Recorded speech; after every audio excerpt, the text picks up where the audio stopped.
I didn't mute.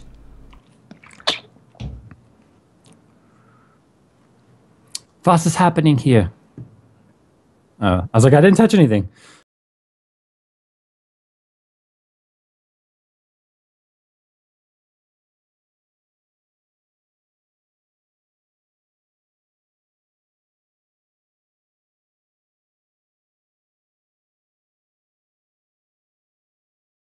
Telling you. All right, so they can hear us now. They can't see us. They can hear us, but they can't see us. They don't need to see us. They don't need to see us. We're gonna do the video like this. We're gonna do the whole stream just like this. You watch the getting started screen. Yes. People probably do it though. Oh wow! I'm listening to it for a second. Check out that mic quality of the both of us compared to Josh last night, huh? Oh my God! Yeah, I know. Josh, step it up, bro. And then on top of that, did you notice that his webcam was like flickering or whatever? He must have had the Microsoft LifeCam HD. I think he does actually. Mine does it too. Should we show them? Should we put the video on? Give them. I guess we're 2 minutes past. So. I guess so. Ignore the men behind the curtain. Pay him no mind. Right. What is up, guys? All right. So, since last night was so popular and everyone liked it so much, so we have. I guess this is kind of like the night 2. So this is the other perspective. So with Josh last night, we talked about how you can approach a vendor and how a vendor kind of looks at you when you're trying to get into the game of reviewing hardware and all that stuff. Now we're going to look at it from the other side of the equation, I guess you could say. Oh, so you were worried about not having enough hype time. Are you happy? Yeah, there's okay. I think it's the most people I've seen in my chat ever. I watched that entire stream. Well, I listened to it today at work when I was doing some things. I kind of had it on the side and was listening to it. A lot of really good points there.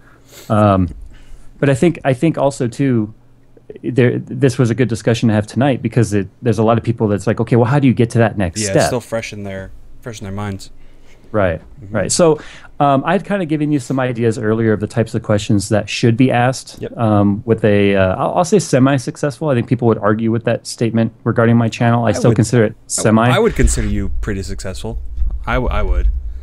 But I think what makes my situation unique though is I started this in a time when YouTube is pretty well established. All the YouTubers are established. Everyone's got their little piece of the pie, and it's hard to get any traction going when there's so many people. Mm-hmm. And for guys like Jerry and I at the same time to have kind of broken through that floor and entered the ranks of the elite, there's no reason someone else can't do that. So I think it was. I'm just looking for people to ask me their questions to kind of drive this conversation, so I can tell you the ways that I did it.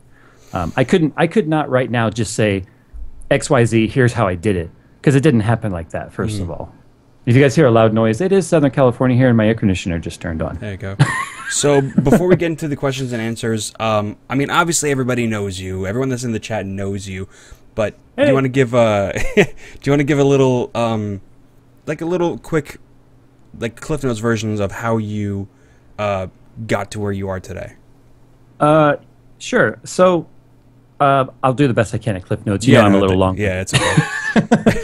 I talk for a living somewhat. Mm-hmm. So you and me both. Okay. Coconut Monkey. I think a lot of people here know Coconut Monkey. He and I were heavily into Battlefield 3. He's infamous in my stream. Coconut Monkey is kind of like my Luke in a way.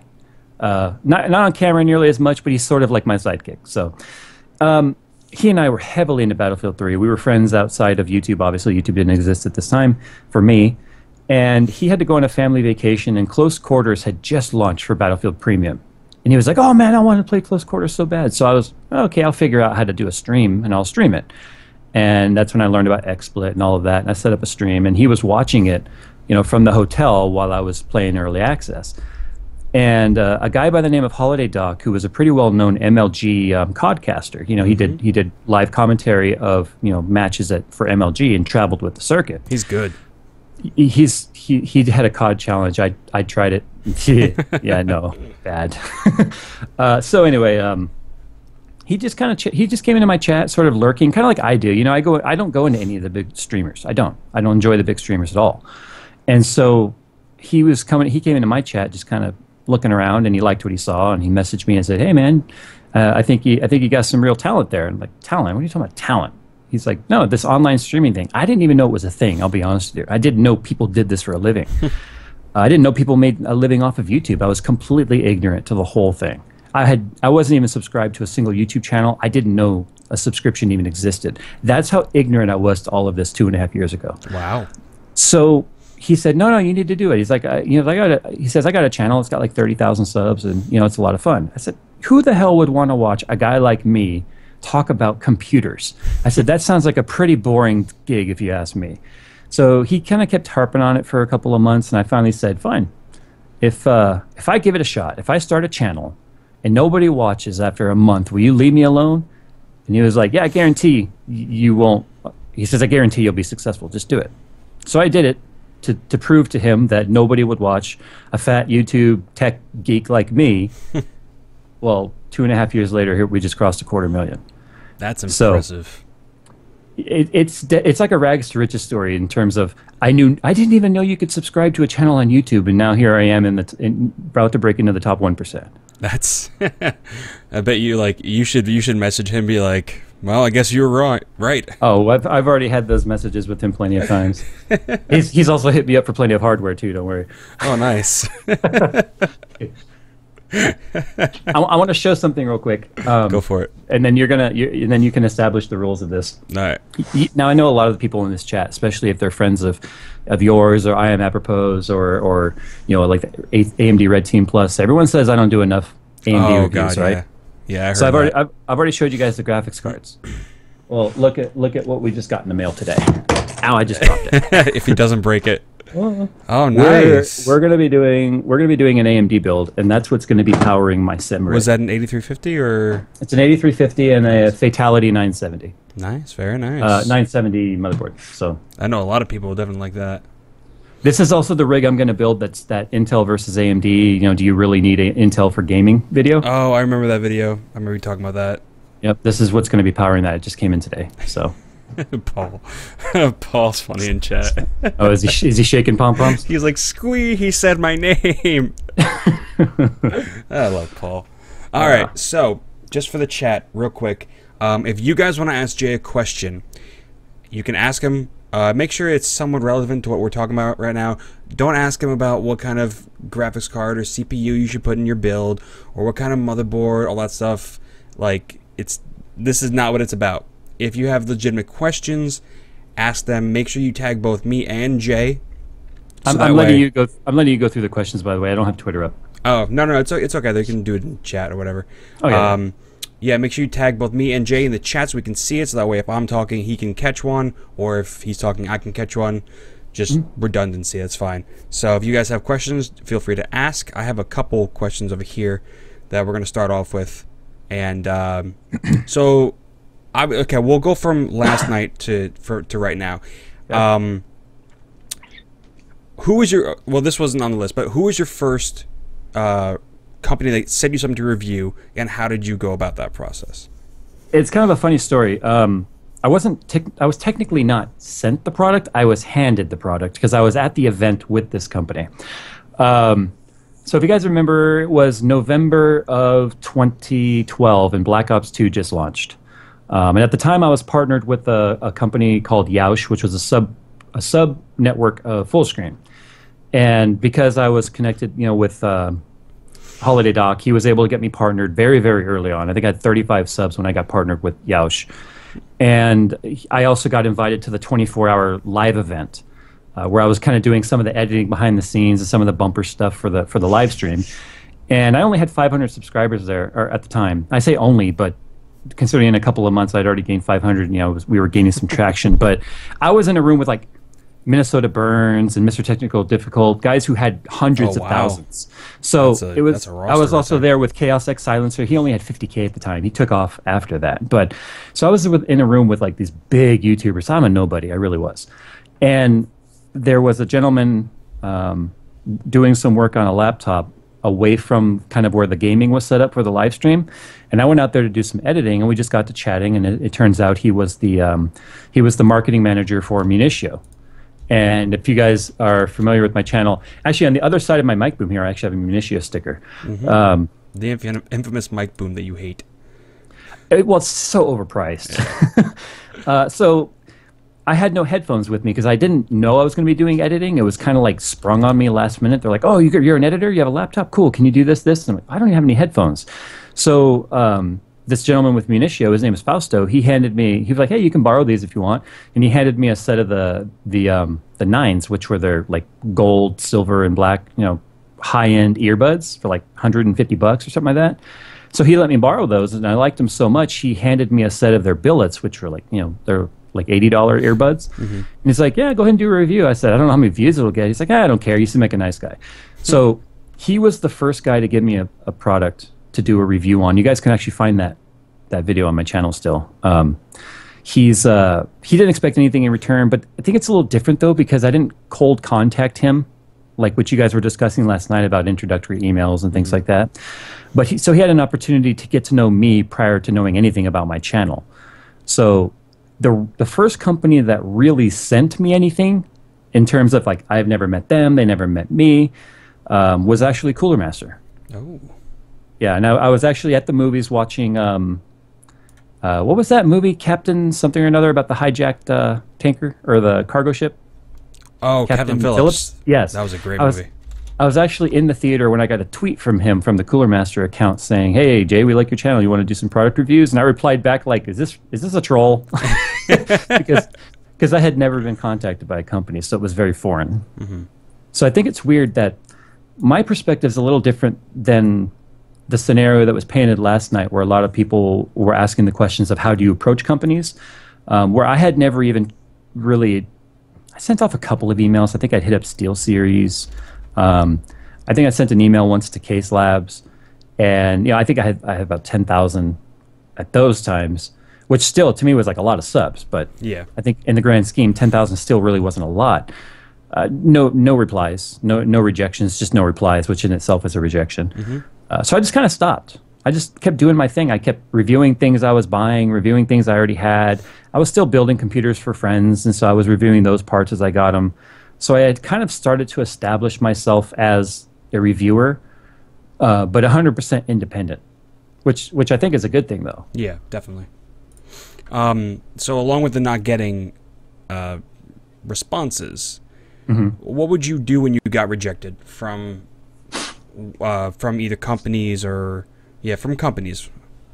Like if someone said, "No, we're not going to send you anything because of whatever reason." Usually you would get sort of a generic, "Hey Jay, thanks for contacting us. Unfortunately, we don't have any product available at this time." So they were very polite about it, to where sometimes you didn't know if you were being flat out rejected or they were legitimately out of review samples. I think a perfect example would be Bits Power, because I was trying to get some fittings for a build. Okay. And they were very almost apologetic, like, "Sorry, we really don't have anything that we can offer at this time," et cetera, et cetera.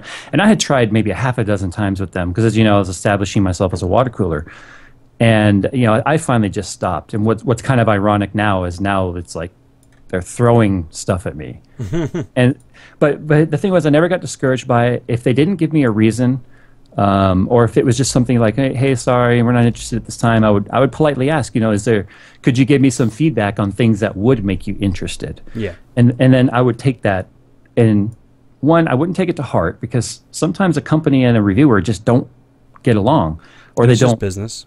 Yeah, I mean, perfect example, Corsair products, or Corsair. I have 250,000 subs. You would think that they would want to do reviews with me, but they don't. They don't send me anything. They won't send me anything. In fact, they flat out said, "Sorry, we don't know who you are." And in fact, my subs sort of attacked Corsair for saying that. They're like, "Really? You guys might want to do your research." And I was like, "No, chill, guys. Do you know how many people hit up Corsair every day for review product?" I remember seeing that on Twitter. Yeah, they kind of took a little bit of a beating for that, which was kind of funny. But that's fine though. I mean, I don't hold it against Corsair. But because I don't have firsthand experience with a lot of their products, when people ask me, "Jay, this company or Corsair," if I don't have any experience with the product, Can't really comment on it. Yeah. I can't comment on it. And I know people have asked me before, hey Jay, what do you think about this? And it's like, sorry, I've never used it. I can't really comment. One of my highest things that I regard in terms of my integrity is I won't just guesstimate about a product. And so if somebody asks me about something I have no experience with, like for instance, a SteelSeries headset, I've not reviewed a single SteelSeries product. Yeah. I won't give an opinion on it because then I'm just spitballing, and that doesn't give me any sort of credibility. Yeah, because at one time when you give that opinion, someone's going to take you at your word, and then they're going to be like, well, why would you say this? Why would you say this headset is good when the second I buy it and I take it home, put it on my head, and it just breaks? And then they kind of ruins them for you. Yeah. There's been plenty of times too where I've gotten a product and I'm so excited, especially in the beginning. Not now. In fact, I sit on stuff for a while before I actually do the video. Where I used to like, oh yeah, I got it, tear it out of the box, plug it in, do the review, and then after the video is online and I gave it a rave review, it breaks. Yeah. So then what do? A follow-up? Then you kind of look like you shot yourself in the foot as well. So I use every product I review prior to reviewing it. Unless it's something like a case, because cases, they're my least favorite videos to do, honestly. A case is a case. It's not really a part that would wear out so much on a case as like, say, a keyboard or a mouse or a headset. So everything that I review now, especially if you're looking to be a product reviewer, use it. Use it for a week. Use it for a week or two. Companies aren't going to expect you to do an immediate turnaround. In fact, I've had companies forget flat out that they sent me something. And so take time to give a realistic opinion on it. What I tend to do is I write notes about stuff as I'm using it, especially if it's something I'm not happy with. Like if it's a product I'm going, this is garbage. This is terrible. I'll write my notes about it. I'll sleep on it, come back to it the next day. I'll reread my notes and then go into it again. And I'll think, was I having a shitty day or was this really a bad product? Yeah. Perfect example. Do you remember the video I did of the mouse and keyboard adapter that you can use on your console? Oh yeah. Coconut Monkey helped me do that video, and we spent 6 hours trying to get the damn thing to work. 6 hours. We could not get it to work. And so I was frustrated. He was frustrated. I wrote the company an email, a very tactful yet political email that was basically like, not hey, just like, why does this not work? All exclamation points. Oh yeah, you can't attack. You can't attack like that. So I basically just wrote him. I said, I'm having a problem with this product. It's not working as advertised. I'm following the instructions. Here's what we're doing. The initial person I'm talking to is a marketer, right? They're not tech support. So they forward it to the appropriate parties. They get back to me. We go back and forth for about a day, and we find out the problem was I was using one of those play and charge kits. Oh. And those don't count as wired. Yeah, so, I had that confusion a while ago. So, and so we actually were able to I was actually able to give them good feedback and say, look, if you look in your product guide or your product manual or even your reviewer's guide, it does not say wired controller required. It doesn't say it anywhere. So they actually made an amendment to their manual based on my feedback. So perfect example where I could have made a video saying this is garbage, which would have been completely false because it was a little bit of user error along with a bit of a manual issue. So let that be a lesson to how you conduct yourself with these companies. If you do find yourself working directly with a company on a product, communicate. I guarantee you, over communicate if you have to. Let them tell you, okay, we get it. Chill. Don't just assume or take things on the surface and run with that. If you're having a problem with a product, you can check out other reviews other reviewers have done and see if they say a similar thing. I've done that. If I have a pet peeve about something, it's hard to determine what's subjective versus objective. Is this really something I don't like, or is this a legitimate problem? I'll see what the others are saying. I'll see what written reviews are saying. I'll see what the other big YouTubers are saying, and then I'll see if there's kind of a resounding, theme going there in terms of problems with the product. Then I'll realize, okay, it's not just me, and then I might mention it. So that brings up a good question. When it comes to giving a bad review to a product, okay, I haven't really seen you give that many bad reviews, but when you do, how does that affect you and your relationship with the person that gave you the product, and how does that make you feel? Well, you can't say that. Think about the water force. True. Oh yeah, They yeah. I sent forgot about that. That was that was they epic. sent me a $3,000 product to review. Mm-hmm. And that was a perfect example. I wrote, that was a scripted video. I had to write a script, otherwise I would have never gotten through that and kept it in a timely It would manner. have been like an hour long. Yeah, and some people would have liked that, but at the same time, there's trade-offs in long versus short, and the sweet spot.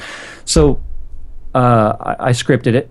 I read the script 3 or 4 times, made some changes to it because I started sounding very, very like bitter old man as I was reading it. So I made changes to sound more like, you know, a respectful reviewer and respectfully saying things I didn't like about it. Because at this point, I had just received an advertising check from them for the pre-rolls.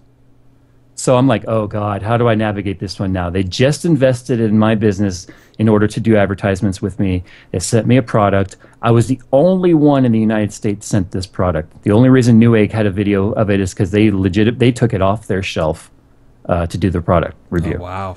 I was given a 3-month exclusive on that. They said, Jay, we want you to do this review. We know you're a water cooler. We know you're a graphics enthusiast. We would love you to have the review. I turned it down twice. Because yeah, I remember you talking about that. yeah, because Mini J was right around the corner, and I turned it down. Then I said fine, I'll do the review if you give me an extended duration to do it, because they had a very tight timeline. They wanted it done within 2 weeks, and so yeah, I took the review. I opened up the box, and the moment I opened it, I started to feel like, oh God, I'm not sure if I'm going to like this. So I sent them the review. They didn't ask me, hey, if you don't like it, you know, can you not do it? But they did request, if there are things I don't like about it, if I could give them a heads up so that they could contact their engineering department to see if there's, you know, if maybe there's an issue there somewhere. Oh. So they were like, if you don't, because I'm the first one to have it, right? So they said, if you don't like it, just kind of give us a heads up. I said, I'm not going to alter my review, though, just because I don't like it and for political reasons. I said, I owe it to my audience to be completely fair and honest about this, regardless of our advertising arrangement. They said, no, we would never ask you to alter your review at all. So I wrote them my initial thoughts, and here's the way I approach things. There's 3 main keys to my reviews that I use as a structure. There has to be a cost value to it. There has to be a performance value to it, and there has to be an aesthetics value to it. Those 3 things. If you have 2 of the 3, you have a good product. Yeah. That's the way I see it. It was way too expensive. It was ugly as sin, and it performed like 3 980s would. So you only had 1 out of the 3. So I explained to them where I thought they went wrong with the product, the same way I did the review. I sent them that, no reply. Like, oh great, here we go. So the video goes live, and I send them the link to the video, and all I get is a thanks as a reply. Just thanks. Ouch. I'm like, oh boy, here we go. Probably never, I'm gonna roll out these pre-rolls, and I'm never gonna hear from Gigabyte again. Never ever again. But my integrity is intact. Is the way I looked at it. Yeah. And so I also had to realize too that this was December. This was crunch month for CES. Yeah. About 3 weeks before CES, I write a gentle email, like, you know, to my contact over there. I have a specific contact. I said, hey, didn't get an invite for your suite at CES. And she was like, oh, no, they're going out. She was very apologetic. She's like, we'd love to have you come and have a meeting with us at such and such time. And I'm, okay. And then she gave me the invites to their parties. I'm like, all right, so that's a good sign. So I walk in at CES. I have a meeting with them. And I think you guys remember from my CES videos, I was all in my tweets. I was very nervous. I'm like, oh God, I'm going to go meet with Gigabyte. They're going to stab me or they're going to crush me with the water force. I don't know. They're going to be in a hot tub just with no water, with water, not like Josh. So I get in there. We sit down, and I'm with their head. I'm with their head of GPU development over from Taipei. And I'm like, oh, okay. So I get scalded by the man himself. I told Sherry. We sat down, and I started the meeting. I said, so, water force. And she's like, yeah, water force. And so I said, you know, I hope there's no hard feelings there, but I took it as honest as I possibly could. And what's funny is she said, you know, she said, obviously corporate had some concerns, but she went to bat for me. She said, I explained to them that this is his opinion. This is what you asked for. You're not buying a review. You sent it to him, and it's a risk you take when you send a product. especially with someone that's as picky as I am. And so, fortunately, not only did we end the meeting with, on good terms, we extended our advertising agreement, and now here's, guys, integrity is everything with these companies, and here's why. Because I said, okay, if we want to extend the agreement, do we have a new focus on what we want to work on? If you've seen the videos, obviously we focus on their flex display technology. Yeah. She goes, can we do an ad for Waterforce? I said, whoa, wait a minute. If I run an ad for Waterforce after giving it an I don't like it review, I lose alive. Credibility. I said, I can't do it. And she respected that. Yeah. So integrity is everything. Exactly, because this is your baby. Like, yeah, you built this thing up from the bottom up, and if you do something like that, you're basically just, everything you've said is just null and void. Yeah, absolutely. I'm gonna put this out there. It's a bit advanced for a lot of the people we're gonna be talking to tonight, so we'll bring it back down to the entry level.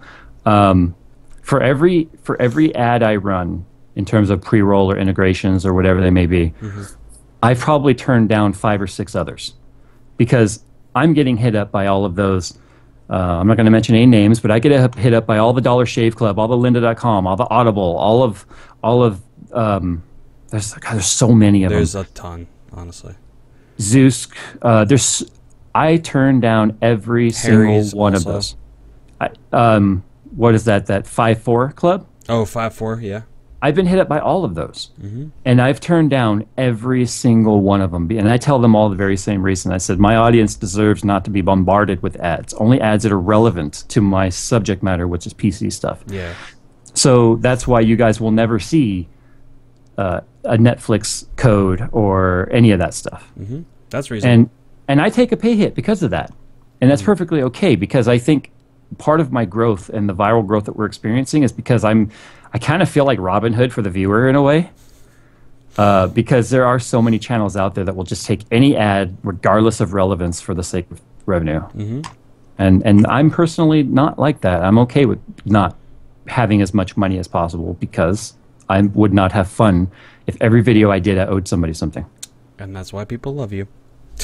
Yeah, I'd piss off plenty of people, don't worry. Yeah. All right, so let's see. So I'm a reviewer. I'm a small reviewer, right? I get a couple things. I get 1 or 2 things. I review them. Okay. How do I get more? How do I get more views on a particular video or on like upcoming reviews? And how do I get that out there to the people so they can see it? Google and YouTube, the SEO or the search engine optimization is the same exact search engine for Google and YouTube. So if you're doing, and this is a pro tip, guys, get out your pens and papers and write this down. This is a pro tip.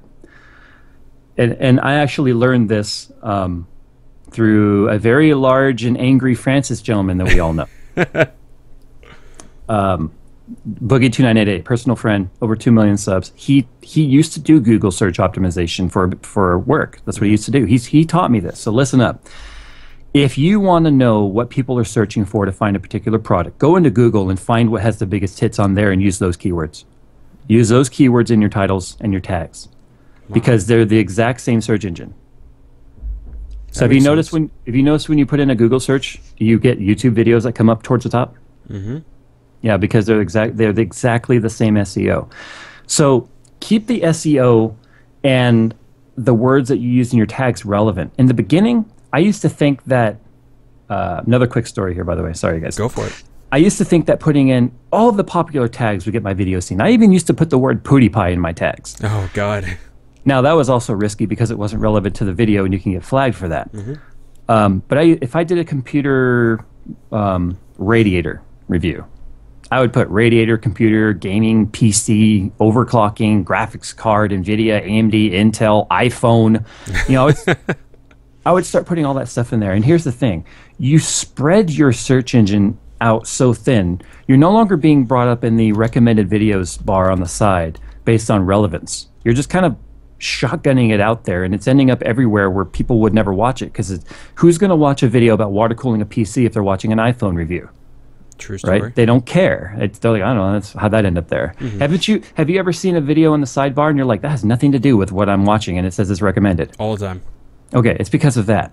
So there was this group out there called Spam 404 or something like that. And they yeah. I know what you're talking about. So they were trying to flag YouTubers and get channels shut down. Basically, it was nothing but a group of jealous people who were never successful and went around trying to shut down other people who were. That's all it was. And so they had an army of people that they would call up and have like a ton of people go flag a video, and they would do it enough times to where they would actually get channels shut down temporarily. Well, they went after me.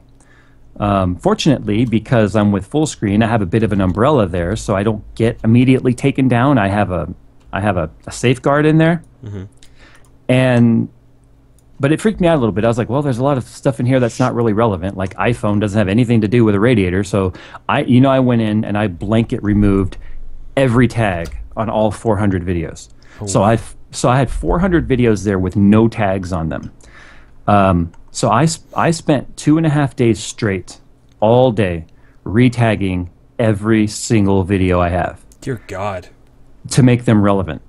My eyes were bleeding. My fingernails were chewed off, and I was 100% a nervous wreck because I thought, oh my God, I just removed every tag on every video. My views are going to go through the floor. I just removed all of my search ranking. My channel's going to crash because I had to remove every single tag. Do you know what happened? Nothing. My views doubled. Oh, shit. My views doubled because of tag relevance. And you know what I did? Do you know what I did? What? I wrote Spam 404 a thank you letter. Oh, wow. Talk about a plot twist. Yeah. So Jerry will even back that story up, because when I told him what was going on, he's like, oh my God, you're crazy. I said, well, it needs to be done. So also, too, filling up your tag bar is not the best move. Yeah. Because again, it stretches it out. All you want to do is find variations of the same tag. And again, find what is coming up in the Google search. So like, for instance, Silencio 352, that video went up today. Yeah. There's nothing out on it. So putting simply Cooler Master Silencio 352 in the title is going to make it get search ranked, because there's no one else having any information out on it. Yeah, that's the first I've seen. If you go and you look up Google Silencio 352, you find Newegg, Amazon, and Cooler Master's own website. So I thought, okay, well, I've got the scoop on this one, so I can tag this just basic, you know? Not bad. So yeah, that's a pro tip on how to get better search ranked. And that is a really good tip, because I guarantee you a bunch of people I know it. I didn't know that. Yeah. And I know a bunch of people in here did not know that. So yeah, you want to look up what's being search ranked in Google and use those keywords. Very good tip. I like it. All right, so another question. We're gonna okay. By the way, chat, every question that I see that is relevant, I'm saving it. I'm gonna get through all the list of questions that I have, and then I'll get to the viewer questions. So don't worry, your questions will be answered, I promise. And there he goes. Someone said to wave, so I waved. All right. Okay, so we're talking about views, right? Okay. We all know that audience retention is a very big thing when it comes to YouTube. Now, your preference, what do you think is better? Like, do you like long, in-depth videos? Because I know I've seen you do both. I've seen you do very long, in-depth videos and very short, brief videos. Right. Which one of the two do you think is better for someone trying to get a bigger audience and come up? I think when you're trying to grow, you need to keep it around 5 minutes. Again, this is personal, and you could ask 10 YouTubers and get 10 different answers. Yeah. I think when you're trying to grow, you want to keep it around 5 minutes. A big mistake a lot of new YouTubers make is they make a long video where they'll repeat themselves 3 times, mostly because they have no outline or direction on what they're going to say. They just turn on the camera and go. A lot of my videos are that way, though. A lot of my videos, I just turn on the camera and go, and I'll have a cheat sheet in front of me of basic things I want to make sure I touch on, and then move on. Believe it or not, it's a very difficult acquired skill to just off-the-cuff talk like that. Oh yeah, it's very difficult. So, especially when you're not talking to somebody. Yeah, I would keep it around 5 minutes, and just keep it streamlined, because when people don't know you, like for me, people know in my videos I just kind of sporadically place a lot of risque or sexual innuendos, and people love that. So people will watch the entire video just wondering where I'm going to stick it in. When they don't know, Yeah, see? It would have probably been a little zoom in, cut scene, the music would have stopped, and I'd been like, eh? Eh, Eh? So, but when people don't know you, they don't know what to expect. So they don't know that there may be something funny coming. So over time, you can expand how long your videos are. People beg me all the time for longer videos. I kind of have a 12 to 13 minute mark of my own. That's my sweet spot. But then you get the fan video that you did before. That was 18 minutes or something like that. Yeah, it was almost 20 minutes on a fan. I couldn't believe it. And I was saying before, I'm like, that is the most interesting video on fans that I've ever seen in my life.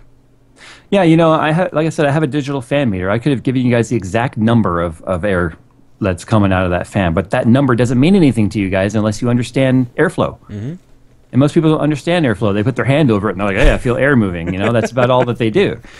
And so the paper test was something I did back when, again, when Cooler Master sent me their very first product for review. It was the Silencio, not the Silencio, the JetFlow 120s. And I came up with that paper test. And they loved it. And I thought, well, I bought one on your recommendation. And I still have it. And I still use it. I love it. It's such a loud, fast fan, but man, does it move a lot of air. That it does. But yeah, so, you know, I have fan reviews. To me, are like, oh man, they're boring unless they surprise me. And I think you saw that the Fedars like legitimately surprised me on them. Mostly because it was like the gentle typhoons were reincarnated. Oh God, yeah.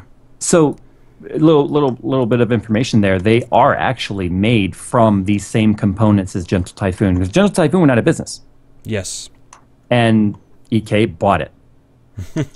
So smart. now That's very smart. But they made their changes to it. So that's why they're so similar. And everyone who's like, that's just a blatant copy of the Gentle... Well, guess who owns that now? So, yeah. Yeah. And try finding one of those on Amazon. They go for like $25 a piece. That's because they're only available right now from Slovenia. So you're paying for a lot of shipping, too. Mine, when I do an EK water block review or something from their company, I owe it to them to do a good review because they overnight that stuff to me from Slovenia. Do you know what that costs them? Wow. You know how much it costs them to send me a box Overnight? of fans from Slovenia? Yeah. A couple $100 easy. Because that's their best shipping rate. Yeah. That's insane. It's insane. And I owe it to them to give them an in-depth review, even if it's just a fan. So it's pretty good. Yeah, you'll start seeing them like with performance PCs and stuff. They're literally on a boat in the Atlantic Ocean right now. and I don't know if you guys know this or not. On the West Coast, there's been a strike on the ports. Oh. So that's stopped a lot of stuff from getting in. That's why you haven't seen any of the thermal take water cooling stuff. They're sitting on a boat waiting to be unloaded. Good God. Yeah. But I am going to be doing a complete lineup review of their new water cooling stuff, by the way, the thermal take stuff. Very nice. It's actually worth looking at. All right, so let's get to the one last thing I want to say. Sorry. Go for it. Also, too, if the video is longer than 10 minutes, then you can insert either mid or post roll ads, which also helps your revenue. I was actually curious about that because I remember I was watching, what was it? It was Linus's whole room water cooling, and 10 minutes they had an ad, and I'm just like, but the video is only 12 minutes long. Like, what do you? Yeah. Why? That makes sense now. All right. Yeah, you can insert them using the little Google or YouTube's ad placement thing. And by the way, when you guys are like, not on my videos, by the way, I don't do this to you guys, even though it would probably substantially increase my income. I don't do this because it's so invasive. Have you ever watched a video that's like 25 minutes long, but there's like 5 intermissions? Oh God, yeah.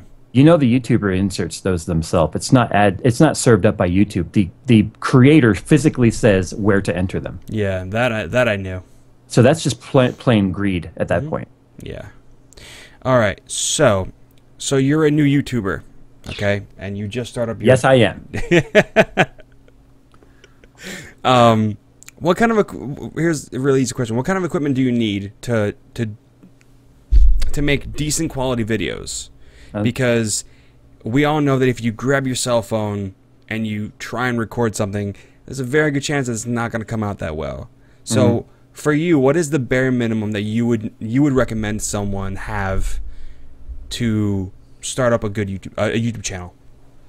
You know what's funny? I already had a Canon T2i when I started the channel because I was, I had my little Jay was only a couple years old, and I had been taking family pictures with her since she was a baby, so I already had it. And in the beginning, I did some really good camera work with it. But then I got lazy. And, a lot of my reviews for like the first year of my channel were at, well, maybe 6 months to 9 months of my channel were purely webcam. Yeah. And you know why? Was I looked around and I went, guys like Boogie are able to make massive gains with nothing but a webcam. Why can't I? So I found that if the personality's there, the entertainment value is there, the viewer doesn't care what kind of camera you're using. I wouldn't recommend using built-in microphone on it. No. You made many videos about that. Yeah, I mean, even getting a cheap microphone is better than using any built-in, because no one's going to listen to that reverberating echo sound, that you get. Fractal Josh, talking in a wall of boxes with his voice bouncing all over the place.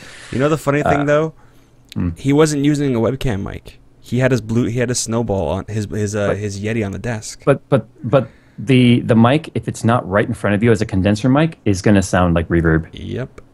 So that's why these are right here in our faces, because that's how you get the sound on them. Exactly. It has to do with diaphragm sensitivity, and no, that's not a sexual joke, although it could be. And also, if you guys are wondering about decent microphones, I'm pretty sure you have a few videos on your channel about that, right? Yeah, I wish I could do more, but I don't have a big enough product sample here in the office to really compare them. I think the mic that you're using is still one of the best options in terms of startup costs. Yeah. You can get on Amazon for $20. You can get a pretty good scissor arm like you're using there. This one was $15. Yeah, $15. Like, it's holding your mic in place just fine. It's not sagging on you. Basically, it's just like a lamp arm, but it's got a threaded end neck on there that you can mount a mic to. Yeah. Pop filters are good because you don't get the pop sound in the mic. Some microphones don't really need them, like this one here. As you can see, I don't have one. It's got a pretty good built-in one. But I'm also talking past it, not directly in it. So that'll help with the sound. But you don't have to spend a lot. Like, how much was that mic you're using right there? Like $70? Yeah, it was like $75 when I got it. Well, listen how good it sounds. This is a USB mic, right? Yep, USB. Yeah, it sounds warm. It sounds rich. There's no cracking, popping. Audio quality over video quality is my recommendation. Yeah. Your audio quality needs to be there first. Then you can work on the videography. Because if anything, if let's say your video sucks, they can always listen to you. But if your audio sucks, no one's gonna want to watch you. What are they gonna do? Put the YouTube subtitles on? That works well. Exactly. There's every now and then I'll completely screw up somehow, and I accidentally record a video with the built-in camera mic versus my wireless lav or something, and it sounds so terrible. I have no choice but to start over. Yeah, exactly. So the video looks beautiful, but I can't do anything with it because the audio is so bad. I just recently purchased a lav mic, and it makes life so much easier, especially when you're doing reviews on something and you're moving around a lot. Oh, it's so much easier. Right. Good Lord. Alrighty, so now. So you have the YouTube channel, you start it up, and you decide that you want to work with someone. Like another YouTuber? Another YouTuber, exactly. You want to collab with another YouTuber. So what advice would you give to someone wanting to collab with someone, whether they're at the same sub count or higher? Because I think we all know if you have a sub count of like 100, you're not going to ask someone that has 500,000 subscribers to collab with you, because most of the time they're not going to respond at all. So what would you recommend for someone that wants to collab with someone that has, like a couple thousand, 10,000, 20,000 subscribers, and they want to collab with someone? It's not really a rule of thumb on this. I think it really depends. Guys like Jerry and I are a lot more generous than I would say other YouTubers are, in terms of like who we're willing to work with and collab with, whose streams we'll go into and stuff.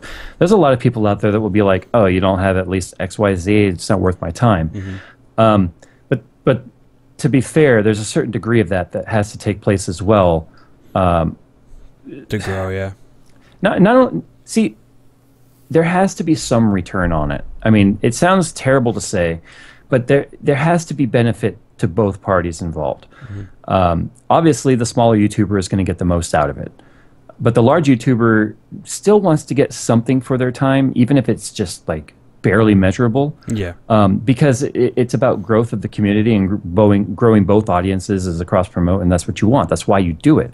Otherwise, if you become the guy that will just like, oh, sure, I'll hop in anybody's stream, I'll hop in anybody's video. Then you become bombarded nonstop by people saying, well, why did you do so-and-so's channel and you won't come to my channel? Or how come you do their channel and you're ignoring me? So it becomes a point where you need to know what size channel is appropriate to reach out to. I get reached out to quite a bit by people who are just starting out. They're like, hey, I just started my first channel. I'd love to do a collab with you. And it's like, do me a favor. Reach out to someone who has 100 subs. Reach out to someone that has 200 subs. If you have 500, reach out to someone who has 1,000. Try and stick within 50% of the person above you. Then it's kind of beneficial. You'll get some cross-promote. It's really difficult, though, to do a cross-promotion that's not a giveaway. Oh, because you're going to have two completely different personalities there. Jerry and I are kind of an enigma in a way. We're so different. We're like Mythbusters. I'm Jamie. I'm Jamie. He's Adam. Oh wow. I'm very methodical. I'm very calculated. I'm very everything I do has a purpose and has thought behind it. I don't knee jerk. Everything I do is calculated. That's the way I am. That's the way I've always been. Jerry is just like, I'm chasing squirrels. There's things that are shiny over there. I don't care. He's running around with his hands above his head. So he and I complement each other perfectly, though, because when he needs to just focus, I can get him to focus. And there's times where he's like, Jay, man, you need to just kind of let it go. He's like the hippie of YouTube, right? He's like, just screw it, man. Have fun. Who cares how many subs you lose? That sort of thing. And so he and I are a perfect complement to each other. That's why Tech Talk has worked out so well. Because he's a software guy. You're the hardware guy. But personality-wise, we're the same way, right? We're so different. We're the same when we put us together. We're just one big completed yin-yang. That's hard to find. I've not found that with any other YouTuber that I've worked with. There's people I mesh well with, like Paul's Hardware. I love working with him. Yeah. But I'm kind of like Jerry next to him, right? Jerry is just batshit crazy. Oh yeah. And so him next to me makes me look like the mellow guy that's on on drugs or something that's just like whoa, So you put me next to Paul, I'm Jerry all of a sudden. You're the crazy one. I'm the crazy one. And so what you have to do is you have to find common interests too. It's not just going to be this happens a lot too. Like, hey, you want to do a collab? Yeah, that sounds like fun. What do you have in mind? I don't know. You didn't think about that before you hit me? Before you wrote me, you didn't know what you wanted to do? Come on, you got to pitch it. Yeah, really. I'm like a company at this point. So like Paul's Hardware and he's doing his first major custom water cooling build. So of course he came to me and was like, I would be honored if you would help me build this. And I'm like, sure. I don't even care what his sub count is. I mean, granted, he has a lot of subs, but if you want to be technical about it, he's quite a bit smaller than my channel. So there are some people who would have been like, I guess, maybe. But it wasn't even a question about his subs because I like Paul as a person a whole lot. So, but he and I worked up to that point. I asked him to come on Tech Talk when he had... oh, yeah, I saw that. He had like maybe like 10,000 subscribers? No, he had like 40.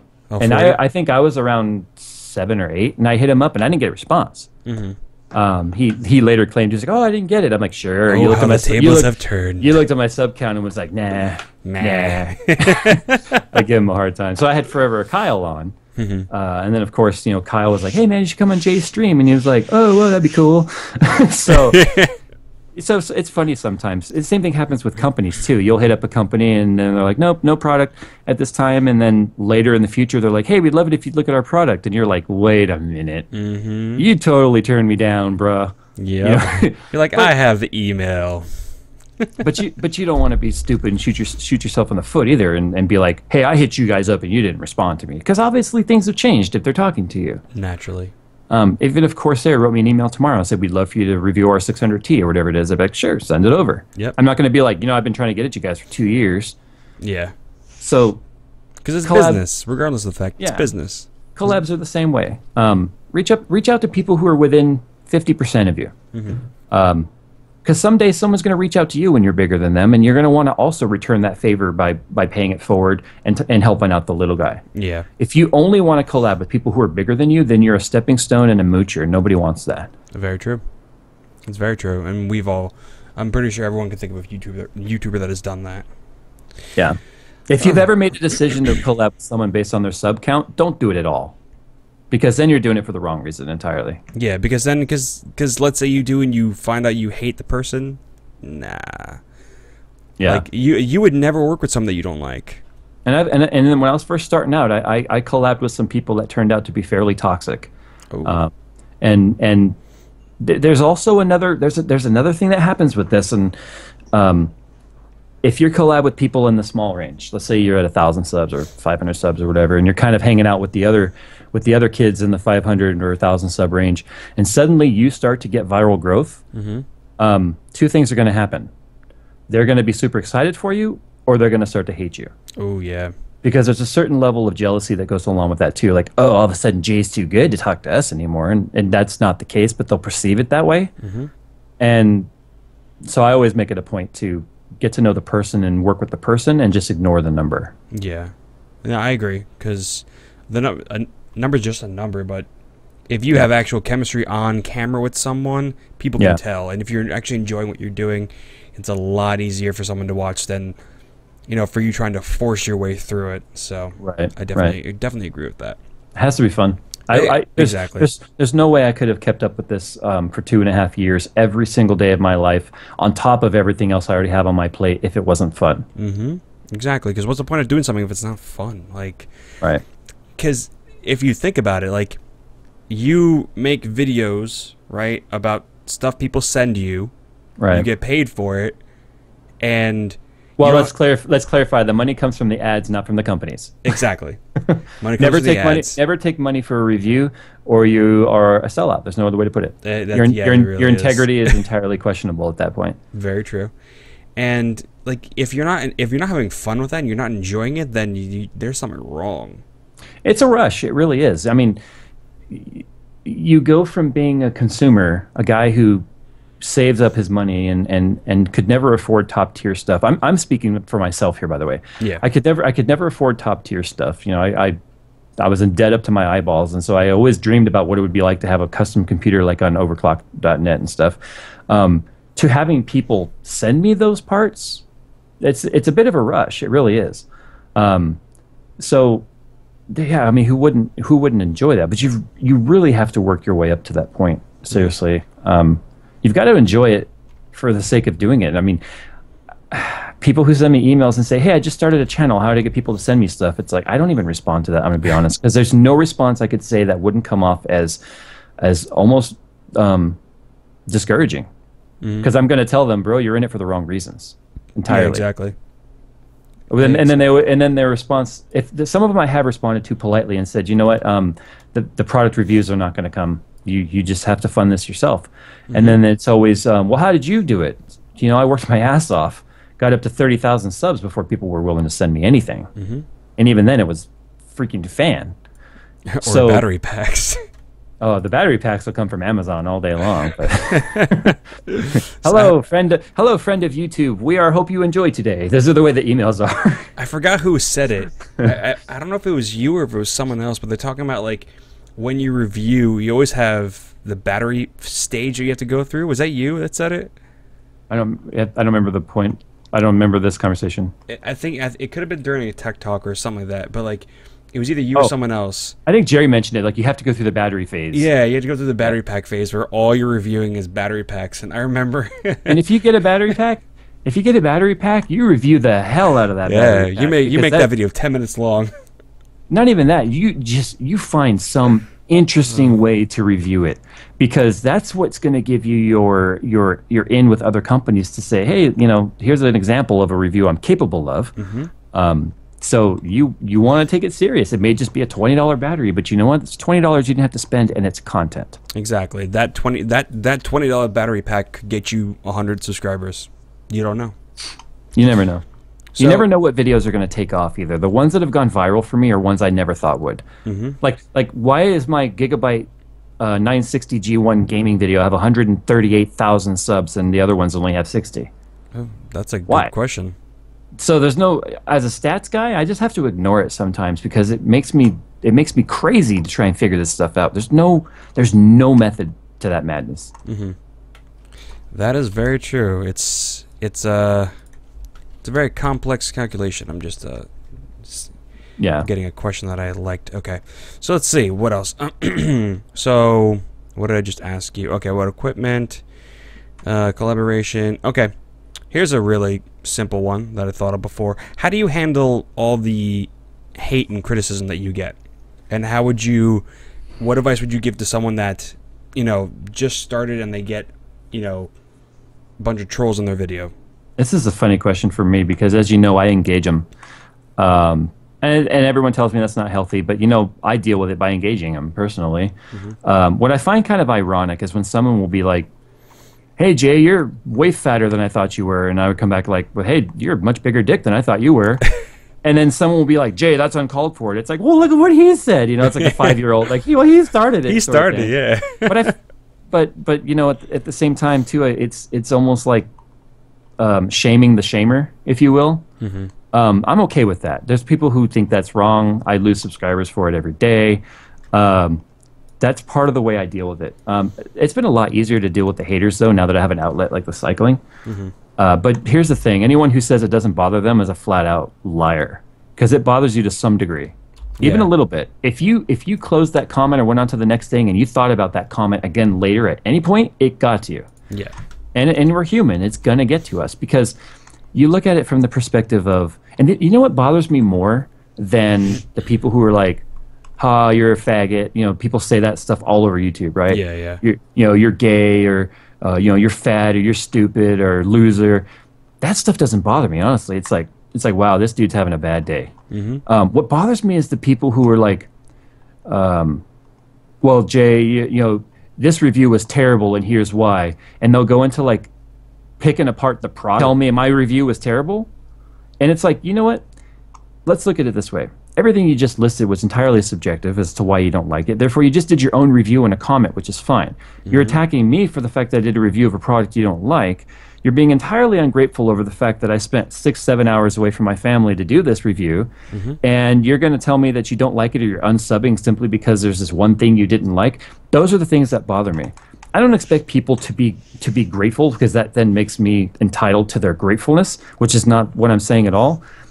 What I think people should do is, if they don't like something, just move on to the next one. Yeah. I don't understand sometimes why people find it important to comment in a negative way and stay or tell me all the reasons why they're going to unsub. It's like, if you want to unsub, please just go. In fact, I tell some people sometimes, like, I'm going to do it for you. I'll ban them and then unban them because it unsubs them. I do it on Twitter too. It's like, oh, you don't like what I say? Here, let me get that for you. I'll ban them and then unban them because it unfollows them. So I guess if as a content creator, the thing that bothers me most is the people who completely forget that in order to make the content, we do have to sacrifice something. Whether there's money in return or not, there's a sacrifice there. So I guess that's what gets to me the most, are the people who are just like completely and utterly ungrateful for it, or they get mad over the stupidest things. Yeah. How do you handle it? You need an outlet away from YouTube. Definitely. If YouTube is your outlet, you're screwed. Oh, yeah. Yep. That's why video games are so good.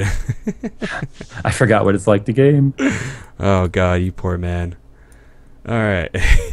I'm poor people now. You're poor. Oh, yeah, because you just had a new baby. Oh, yeah. But she's not that bad. I mean, financially, she's easy to handle. She just needs food. That's it. All right. So, well, speaking of financially, she needs the teat. There you go. Speaking of, that's free. Speaking of financially, you don't have to go into exact detail, and you kind of mentioned it before, but how do you end up making money on YouTube? Because eventually you will get to a point, even for a small YouTuber, eventually you get to a point where you will get some sort of money from it. I made 16 cents my first month doing YouTube, and that's my most memorable month. I can't tell you, with the exception of like last month, how much money I've made in any month of YouTube, but I remember my first 16 cents. Because you make it simply by the Google ads. The only problem is ad block is so popular, it's hard to make money at the Google ads. Oh, yeah. That's why we turn to like our own integrations, because if people are doing it for a living, and you use ad block, then you are essentially taking away their income, especially if you're watching a channel that you can regularly watch a channel and you use ad block, you're kind of doing them a disservice. But I understand why ad block exists too, because if you watch, say, 20, 30 channels and they all have 30-second unskippable ads, it gets pretty damn invasive. Yeah. So you make the money on the ads unless you start selling your own integrations, which again you're never going to sell unless you have a large audience. That's when it becomes valuable to the advertiser. Do you know how many? I'll give you a little stat. Do you know how many views are actually monetizable? Isn't it just the only like? Well, I know that you can monetize mobile views now, but not all. Not all of them. Not all partners are paying it. Oh wow. Ad performance here. Are you ready for this? I'm sitting down. Last month I had 2.2 million views. Only 731,000 of them were monetized. Whoa. That's because of ad block. Holy shit. So yeah, that's why we have to find alternate ways to make money. And ad block's becoming more popular. And as people start using ad block, we become a bit more screwed. Yeah, wow. That's another reason why we're not happy with YouTube's new model and policy of them wanting to sell the ads. Because if they do that, then they're more incentive to use ad block. That's exactly what I was just going to ask you. That was the next question. The new YouTube terms of service, what kind of implications has that had for you? Personally, it's not going to create an implication for me at all, because the ads and stuff that I do are almost like little reviews in themselves that are put into my video. They're 100% relevant. They're part of the video, and I'm going to keep rolling them. I'm going to get a little bit more creative with it. Probably some. I'm gonna have more fun with it. Honestly, I get to be creative now because that model itself, that model itself, especially for us as tech YouTubers, kind of walk a line there. So we just get to have more fun with it. But personally, guys like us, it's not going to hit nearly as hard. Who it's going to hit are people like, let's say Jenna Marbles. Okay, she's in like the top 10 or 15 YouTubers in the world or whatever it is. Yeah, she's a vlogger. How do you make money as a vlogger? Nobody's going to ask you to, hey, put our pre-roll in the front of your video, because it's not people aren't looking at it for information. People come to me for info. Yeah. People don't go to Jenna Marbles for info. They go to look at you know what and to see what goofy thing she's doing today, because that's what vloggers are. So they make a lot of their money by having companies like Netflix or that Hulu say, hey, do us a favor, mention Netflix or Hulu in this video. We'll pay you XYZ dollars and you get a cut of your promo code. That's who they're going after, because let's face it, Google was never going to get EVGA to advertise on YouTube. No. They're never going to get Sapphire. They're never going to get Gigabyte. These companies are not reachable by YouTube. Period. So it's a gray area, but the problem is YouTube tends to treat gray areas as a no area. So. It's just gonna take time, because it's not the majority. Because who's gonna want to watch a random video and see a Cooler Master commercial? Right. Like we will, but 90% of the people won't. But to be fair, they'll play ads that are completely irrelevant on our stuff. So I mean, I Geico Insurance on the front of my video. Oh yeah. That only pertains to people who live in the United States, first of all, and have a car. And have a car or need car insurance. Exactly. But even it's if a very you don't small percent. But even if you don't need a graphics card in the future, you might be shopping for one and remember, oh yeah, Jay talked about such and such, and you might check it out. So it becomes relevant still. Yeah. But yeah, I don't know if anyone's ever gone into depth on the way ad block actually impacts us. Yeah, when only about 38% of our views is actually being monetized, and it's going down, by the way. Yeah. That's rough. Yeah. That is rough. All right, so we got that out of the way. Now, everyone knows you're not perfect. You are a human. We all know this. So, how do you deal with failure? How do you personally deal with failure, and how would you recommend someone that's growing their YouTube channel deal with failure? Like, you try something different and it doesn't work out, something like that. I think the only person who determines if something fails or not is me. But you're pretty hard on yourself, though. Oh, we're all hard on ourselves. I've tried different things. Like, you remember in the past I used to do little skits like the Angry Warcraft Player, or where Coconut Monkey and Prototype and we went and reenacted the Office Space scene. That was epic, yeah. Like our Coconut Monkey and our goofy Tilt Power Pack commercial, you know, is like a cheesy infomercial. I love doing that stuff. They never get the views I would like. So I guess technically that could be sort of seen as a failure. But I don't know. I don't know if I've quote unquote failed yet. I think that would be a question more so for someone who has, let's say, 1,000 videos in the queue and still has, you know, 500 subs. It's like, okay, you're doing something wrong there.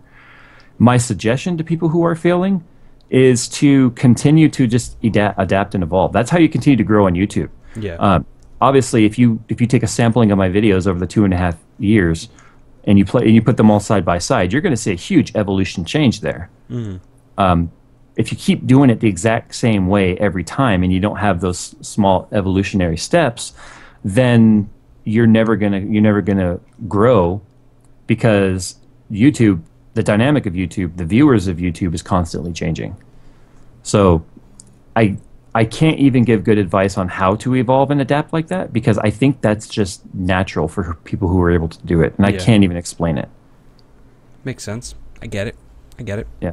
But if you're having fun though at what you're doing, then you're not really failing though. Even if you're not getting the views that you want, you started the channel with no views and no subs. So why did you start it if you weren't willing to keep going? Does that make sense? I agree. Yeah, definitely. It definitely makes sense. All right, so we are going to get on to the viewer questions. Okay. And I don't really have a time limit, by the way. So okay, cool. Alrighty, so someone asked, what's the worst part of, like, what's your least favorite part of being a YouTuber? We already got through that. What's your favorite part about being a YouTuber, asks RWG Troll. You know, if you've watched my Draw My Life video, I'm very, very reclusive. I've always had like 3 or 4 friends that I called close friends, and that was it. I never belonged to the cool kids club. I never hung out with groups of people. So to have such a huge dedicated following is truly an amazing feeling. That's why my weight loss is succeeding, because I've got thousands of people pushing me right now. Yeah. And if there's a day like today, I didn't feel like going for a ride. I really didn't. I woke up late for work today even. My daughter was almost late to school because I was so tired and exhausted. I slept right through my alarm clock. Oh. And that's because of how many hours I put in during the week for both YouTube, day job, family life, all of it. And so I did not feel like going for a ride today. And I was thinking to myself, I even told you when I left the office today at work, I said, I'm going to go for a ride and then I'll be on. But on the way home, I was thinking, I just don't want to go for a ride. I came in the house, I sat down on the couch, and I looked at Twitter, and there was so many people putting... No, see, here's the thing. I use hashtag GoTeamJ because it's where people are putting their results. And I just go into that hashtag when I feel a little bit demotivated, and I see how many people are telling me and thanking me for motivating them. I'm like, well, shit, I got to go. So that's when I, got up off my ass and went. So that's by far my favorite thing about it is it's like one big giant support group.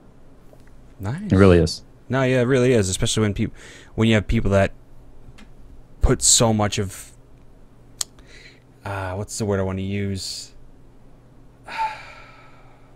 I can't think of it right now. I can't think of the word that I want to use right now, but they believe in you so much. It's kind of hard to not be motivated by that, though. It really is. Yeah, I can't fail. I can't. There's but that's why I made it public too. That's why I was. So people can call you out. Exactly. It was fairly obvious I was putting a lot of weight back on, but that was because of the long hours I was working. When you work that many hours, you get sleep deprived. When you're sleep deprived, you gain weight. You eat more.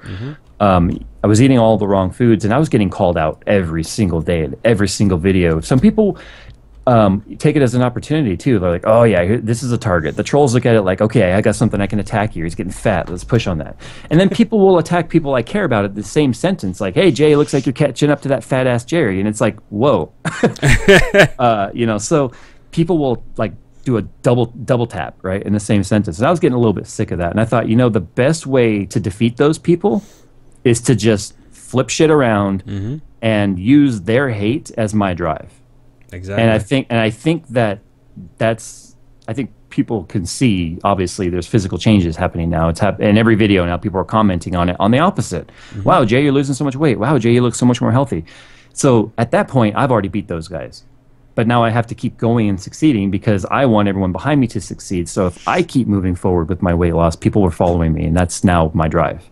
So it started because of the haters, but it continued because of the supporters. Gotta love it, man. Gotta love it. The haters make you stronger. They do. And they make me famous, and I get about a quarter of a penny every time they show up. There you go. Because no matter what they do, whether they like it or dislike it, you get a view. Dislikes help me more than not liking at all. Really? Yeah, dislikes are considered an interaction. The more interactions you have on a video, the more search ranked it is. How many times have you how many times have you looked at a video, you do a search and you click one of the top videos and it's got like more dislikes than likes? There you go. Have you noticed that? Yeah, I actually have. All YouTube cares about is comments, likes, favorites, and shares. Each one of those is considered an interaction. As long as there's an interaction, even if it's a negative one, YouTube pushes it up. So that's why Jerry and I are like, go ahead, dislike our videos, sucker. You're actually helping. You know, That's so now you guys know. That's also why Luke and Linus also go, like this video if you liked it, dislike it if you disliked it, because they want the interaction. They don't care what it is. Yeah, I think they were the first people that I saw that actually said, if you want to dislike it, go for it. And I was just like, is that smart? What I wish, honestly, what YouTube needs to do, and I think this would really help the small guys, is when you unsub, you need to put a reason. Even, I mean, granted, if it was a free-filled form, you're going to get a lot of "you fucking suck" or things like that. But there's plenty of people who might, actually give some constructional. Here's why I loved your channel. Here's why I'm leaving. That would be super beneficial. They should give you a little like questionnaire to fill out every time you unsub someone. Yeah, because then we can use that to grow rather than just being like, okay, I lost 300 subs today. I wonder what happened. That's the other thing too. That's the stat that I think matters the most in terms of finding patterns of failure. If we go back to the failure question. Yeah, definitely. Not really something to brag about, but I lose about 8,000 subscribers a month. And granted, on top of that 8,000, we're still gaining about 23 to 25,000 a month. So really 32,000 people hit subscribe that month. Yeah. But I'm more curious as to why the 8,000 left. So if you start making small changes and over time you notice 8,000 turned into 7,000 or turns into 6,000, then you know you're going the right way. If you make a change and over the next couple of months you notice your unsub count for the month started creeping back up, okay, maybe you're making a change that's not the best popular, change. Yeah. But if you gain more subs than you lost continuously, then keep going in that direction. Yeah, that's one way to kind of measure, I guess, your direction. Yeah. In YouTube. Okay, all right, let's see. Okay, Jackalope Eater asked earlier today, did you ever promote your videos through a forum or anything else like that other than YouTube? Never. No? I'm very, very shameful when it comes to self-promoting. Jerry is always like, you need to be more shameless. Jerry posts his stuff everywhere. Everywhere. It's in the newspaper. I go into overclock.net and it's like, hey guys, I'm Jerry. I run a Barnacules Nerdgasm. I'm like, really, Jerry? Really? He's that much of a whore? But damn it, look at him. He squashes me when it comes to sub count, and growth per day. I would like to point out yesterday I actually exceeded his count for the day. But anyway. Oh, nice. I know for the first time. Did you screen cap it and send it to him? No, because I want to kick him while he's down. He's sick. He'd laugh at that, though. Oh, he'd be like, live it up, Jays. Once in a while. Just it's one day. That's just one day. But no, again, I think it comes down to part of that being reclusive, and not as outgoing. I probably would be farther along than I am today if I did more of that. But I think, I think. That's probably a weakness of mine, honestly. Someone said in the chat there that Jerry even self-promotes himself to the lady at Starbucks. Absolutely true. When he and I were in Seattle, we went to the Subway. He even gave the checkout clerk a business card. Oh my god! I'm not even kidding. He was like, "Do you like tech stuff?" She's like, "Yeah, I love computers." He's like, "Here, check out this channel," and he hands her his business card. Not even kidding. I'm just sitting there like, really? I had business cards on me, but they were for a PDX, so I didn't give them out. But wow. I was like, really, Jerry, man. That is a new level. It's a new level of shamelessness. Shameless self-promotion. Good Lord, Jerry. Wow. God bless Jerry. Bless his heart. Love him to death. If you Love guys him know to John, if you guys know John Reap and you know his stand-up comedy, you know what I'm saying when I say bless his heart. That's a really funny stand-up. If you guys find that and you know what that really means, type it in chat. Oh God, I gotta look that up then. I can tell you the skit if you want to know Go what it for actually. Do you know who John Reap is, right? I do not. You know the Dodge commercials? That thing got a Hemi. Oh yeah, yeah. The blonde-haired guy, kind of goofy looking. All right, so John Reap has a stand-up comedy, and he's like, "What does it really mean when they're like, bless his heart, but we love him to death?" Basically, bless his heart means, that guy's stupid. But we love him to death means, we kind of have to because he's family. But it was just really funny. Basically, when they say bless his heart, but we love him to death, it's really saying, they're retarded. That's exactly what his stand-up line is. So if you guys are mad about the word retarded, don't get mad at me. John Reap said it. So. But yeah, that's why when I tell Jerry, oh, bless his heart. Bless your heart, Jerry. but I love him to death. John Reap is awesome. That's what people are saying. Oh, he's hilarious. He's also like the king of facial expressions in terms of his hillbilly stuff. Yeah, that's what a lot of comedy is, though. A lot of people don't realize it's a lot of facial expressions and like the way you tell a joke, your body language, and all that stuff too. You've got to have a flexible face to be a comedian. That you do. Or a porn star, but that's a different type of. Or a porn star. Someone said before in the chat they unsub your channel due to the lack of porn. Yeah, I'm working on it, but you got to go to YouPorn for that, not YouTube and porn. It's a different view altogether. That's kind of not legal on YouTube, at least. Which actually brings us into our next question from Unnamed Gamer. What are the legal/tax issues with being a YouTuber? Obviously, that depends on where you live. Here in the United States, you have to declare all income. All income also is subject to Social Security tax, Medicare, Medicaid, state, local, federal taxes. So I basically get fisted. Oh shit! Every single year, because look, I already showed you how much money we actually make off of our views. Now the IRS wants 30% of that too. Oh, so we really are not left with much at the end of all of it. Good Lord.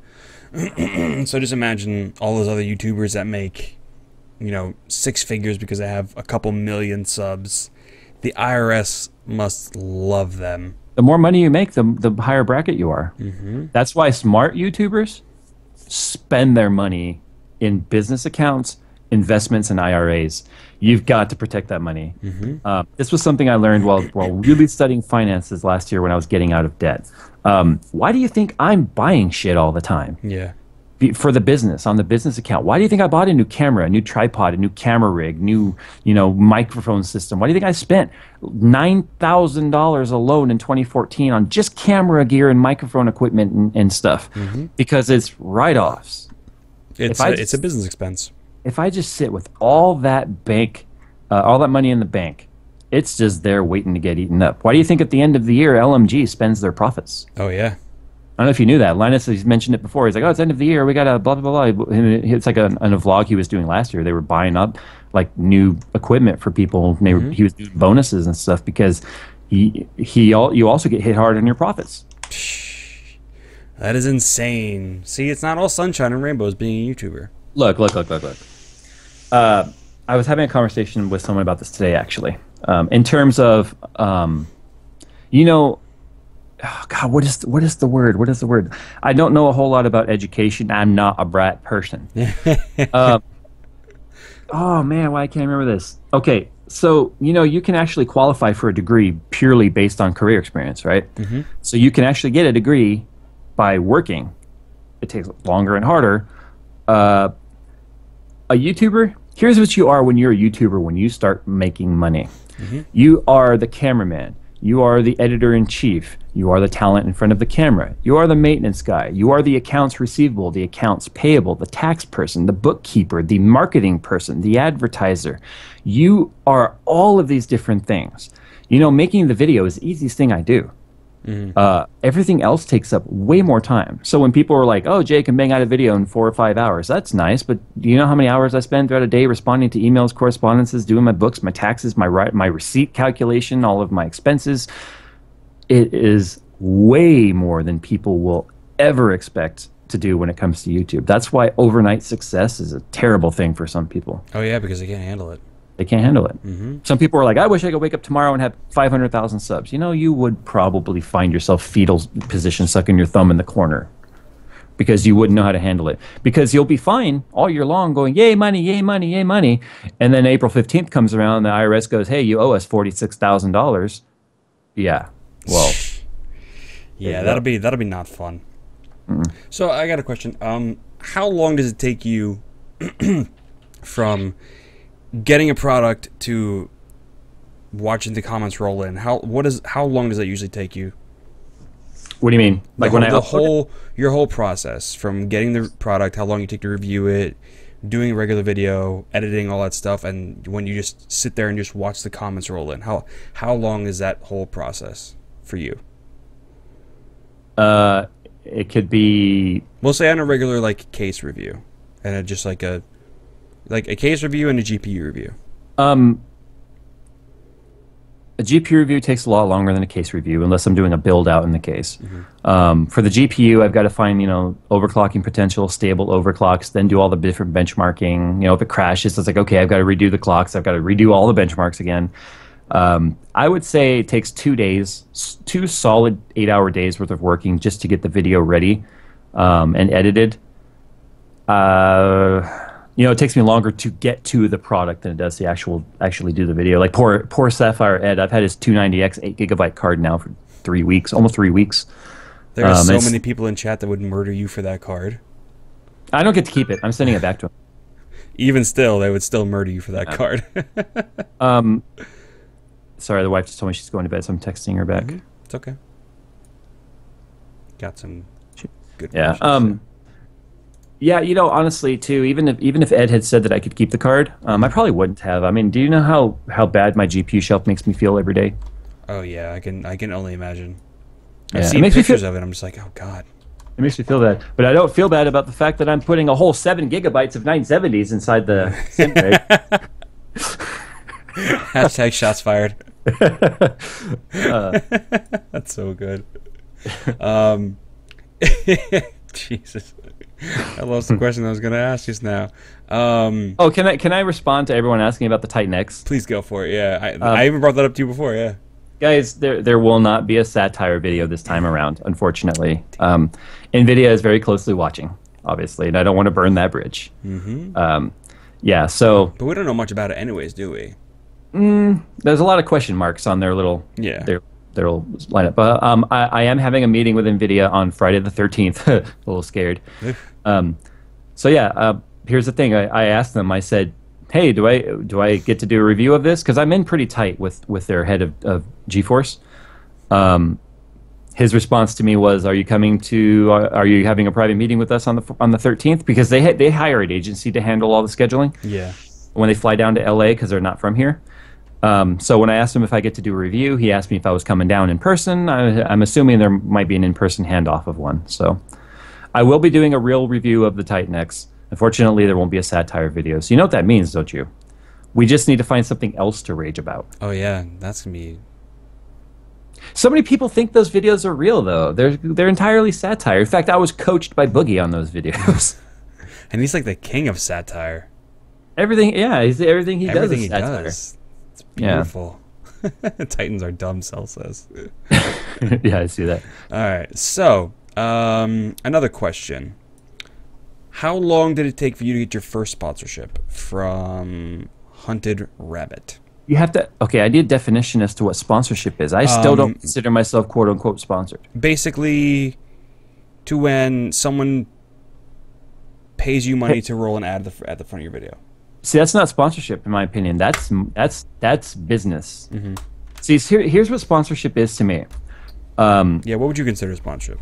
Jeff Gordon just won the Daytona 500. He's going to get out. He's going to put on his Pepsi hat. He's going to put on. He's going to drink his Pepsi on camera. He's going to talk about how well Pepsi did at sponsor. That's sponsorship. That's 100% selling out because you need the money. Yeah. That's not what I do. That's not sponsorship. To me, I am selling space that I have and an audience that I've created. It's benefiting them more than it is me, honestly. Yeah. And so that's not sponsorship. Sponsorship to me is, hey, EVGA, I've got a build I'm going to be doing. Are you interested in providing us a piece of equipment for this? To me, that is sponsorship. Sponsorship also means you have to say what they tell you to say about it. So, again, I guess technically them sending me graphics cards isn't sponsorship. You know, NASCAR racers, NBA stars, whatever, if they win something and they're being interviewed, they're told beforehand, if you're interviewed, you have to mention blah, blah, blah, blah, blah, blah, blah, blah, blah. You have to. It's in your contract. That's sponsorship. And I'm not sponsored. So when it comes to, see right there, Jab16 says, you don't consider Cooler Master your sponsor? I consider them a parts supplier. I know it still says sponsors up in my header. I've just never changed that. That's how lazy I am. It's been over a year. No, Cooler Master is not a sponsor because sponsors to me are people who control what you say as a spokesperson. And I'm not that. All right, that's good to know. It's good to clear it up. But how big was I when I got something for free? Yeah. 30,000 subscribers. That's exactly where I was. I had just crossed 30,000, and I even asked Cooler Master, I said, hey, out of curiosity, at what point do you guys contact people usually? And they're like, 30,000 subscribers. Oh, wow, look at that.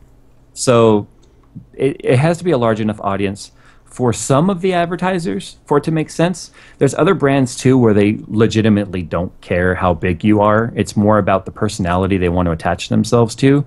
Asus is big into that. Asus, let's face it, they're like pop culture amongst the PC community, so they really don't need the exposure or the impressions. Oh, yeah, everybody knows who they are. I can't offer Asus anything that they don't already have. What I offer them is the ability for them to say, hey, look, Jay likes our such and such. And that's more valuable to them than anything else, because at that point they start realizing that there's this giant community following amongst tech reviewers, and they want to be able to say, we have such and such that likes our product. That's what some of them are after. I think guys like Fractal are after that sort of thing too. Yeah. They care more about the personality and the person than they are about, how many views am I going to get from this? Yeah, Josh was saying how what's more important to him instead of how many subs you have, it's the views you get per video that's important. Yeah. So he said, if you have 1,000 subscribers but you only get 50 views on your video, that's not a good percentage. But if you have 100 subscribers and you get 50 views on your video, that's a great percentage. It has to be consistent, though. Yeah, exactly. Yeah, because if you have 100 subscribers, you can get 50 views on one video, and the rest are all sitting around 5 or 10. Your trend is 5 or 10. The problem is so many people will want to hit up a company and say, look, I got 350,000 views on this video, but then you go and look and all the others have 1,500. Yeah.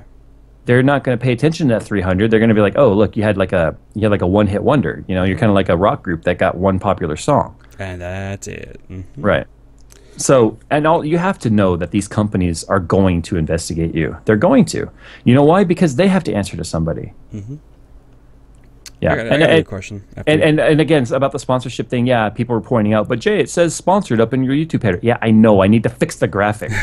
I changed my definition of sponsorship as I moved forward with things. There you go. Yeah. All right. So, next question is from I Am Andrew. How do you maintain your subscriber base? There's nothing I can do to maintain my subscriber base. It's completely out of my control.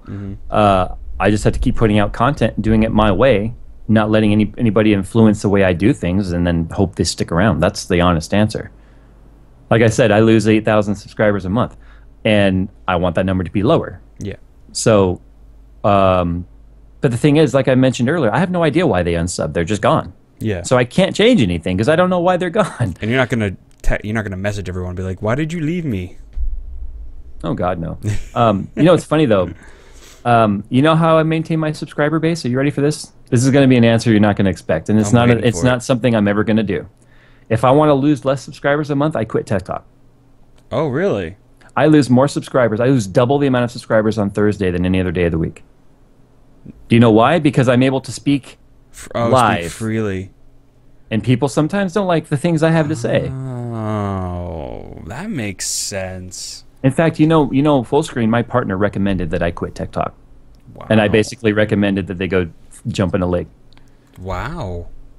Yeah, I never would've- they told me TikTok is hurting my search rankings. It's hurting my retention. It's hurting my SEO. It's hurting my income. They said it's hurting me in every way possible. And if I really wanted to increase my income, I would quit TikTok immediately. That's what they told me. Well, color me surprised because I did not expect that. Now here's the reason why. You're paid your CPM, which is cost per mile. That's the amount of money you make for every 1,000 monetized views. Fluctuates based on your performance of your channel. So if you're very high performing, you have lots of views, you have lots of audience retention, people stick around, they're going to put better paying ads in front of you.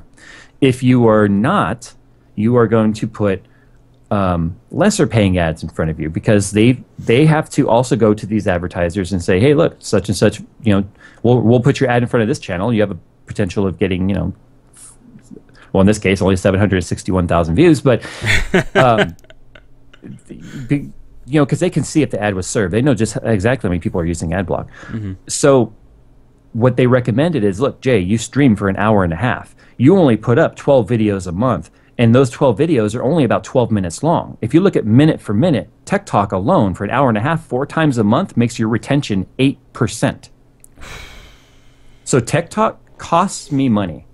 Wow. And I told them TikTok is how I maintain my community and be a person to these people. So TikTok gets me less money and costs me more subscribers. TikTok is 100% purely selfless for me to keep doing, as much as I hate to say it, because if I quit TikTok, my revenue would probably double. Yeah, but you'd also get a lot of people that were very upset about that then. They would be very upset, and I like TikTok. It is a highlight of my week. I get to just get online, hang out with a couple thousand people and one of my best friends in this world, and just talk about whatever I want. And just talk, yeah. And people enjoy it. So if I have to lose money to do that, then it's worth it to me. Otherwise, I wouldn't have been doing it this entire time. I started TikTok when my channel was only 4 months old. Yeah, and it was just you just sitting there talking. It was just me doing Q&A like we are right now, but it was about tech. Yeah. A lot of people were saying in chat that they subbed because of TikTok.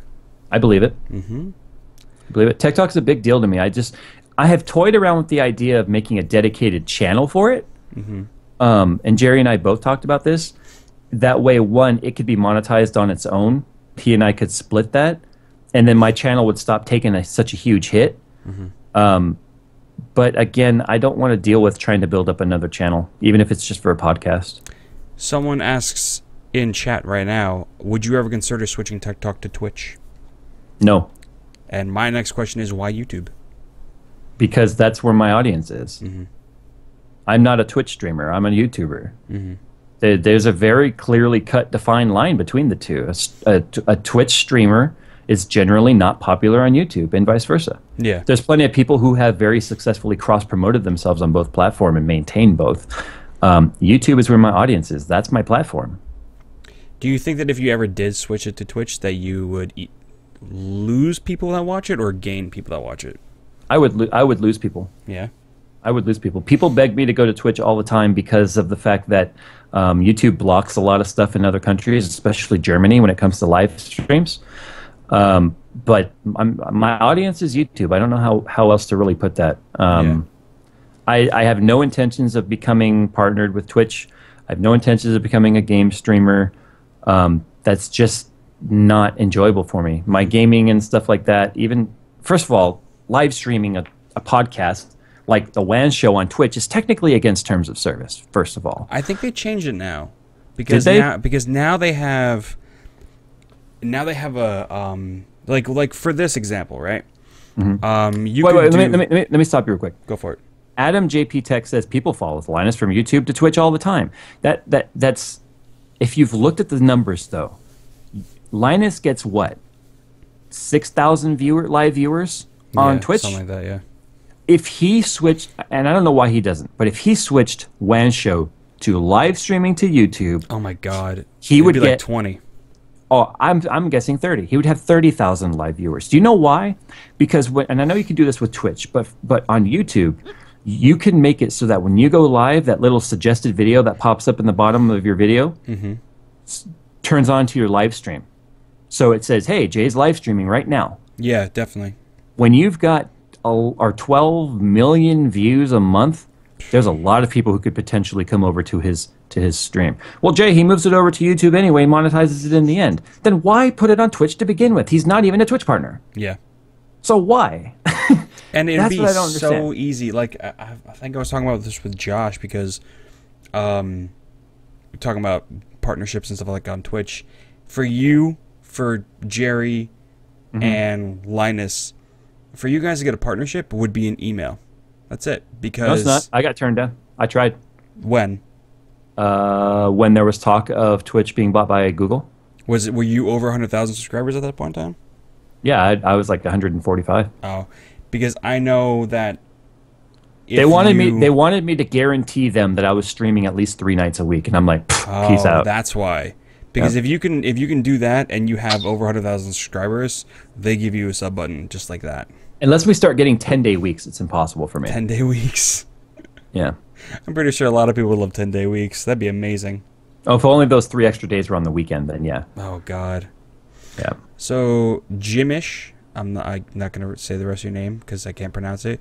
Is it a good idea to spread different types of content into one channel? It's working for Jerry. He's got 3 distinct audiences. He's got his vlogger audience, his 3D printing audience, and his general nerd audience, like tech audience. Yeah. And it works. It's working for him very, very well. And he still pulls in quite a bit of views each video. So yeah, you can diversify if you have the personality to make anything you do interesting to watch. That's what happens with Jerry. Doesn't matter if he's talking about a pen or a 3D printer. He's fun to watch. Exactly. Yeah. People go watch Jerry for Jerry. They don't. Most of the time, they don't even. Jerry's the only person I know that I can watch that I could care nothing about what he's reviewing, but it's just because it's Jerry. That's it. Jerry's also building a mining audience. Yeah, that's true. Yeah. I get quite a few people that I've noticed have commented on my videos like, I don't even know what Jay's saying, but I'm still enjoying it. It's like, okay. Yeah. Oh, so. Codegasm, yeah. And he has that following too, because people hound him for Codegasm all the time. Yeah. And Codegasm is the one series Jerry does that I don't watch.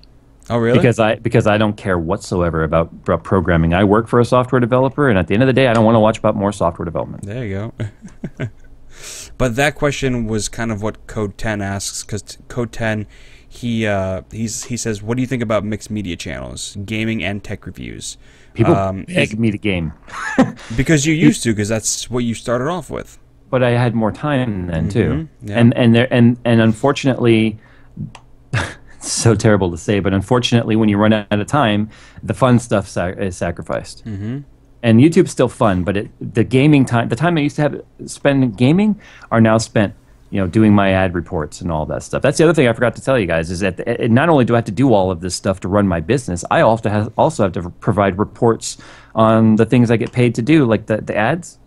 I have to give, it's called POP, proof of performance. I have to provide all of that. It's not like they're going to just go to my channel and look it up themselves. I've got to give them the report. Yeah.